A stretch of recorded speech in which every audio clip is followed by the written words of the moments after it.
আসসালামু আলাইকুম। কেমন আছেন আপনারা সবাই? আলহামদুলিল্লাহ আমরাও ভালো আছি।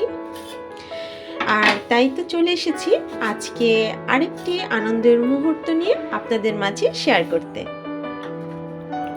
গ্রামের বাড়িতে এসে চিন্তা করলাম শীতের রাতে একটু আগুন পোহানো যাবে, আর হচ্ছে যে সবাই মিলে বারবিকিউ করে খাই। যেই কথা সেই কাজ, বারবিকিউ করার জন্য সবাই কাজে লেগে পড়লাম। এক একজনের এক এক ধরনের কাজ ছিল, আর আমার কাজ ছিল মশলা মাখানো। তো এই তো সবাই মিলে একসাথে বসে এগুলো দেখছিলাম আর আনন্দ করছিলাম। ভাজার কাজ ছিল আমার মামা শ্বশুরের, তো উনি ওনার কাজটা খুব ভালো করে করছে। আর বাড়ির সব বাচ্চারা, মামি শাশুড়ি, নানি শাশুড়ি, ওনারা সবাই মিলে দেখছে কিভাবে কি করা হচ্ছে।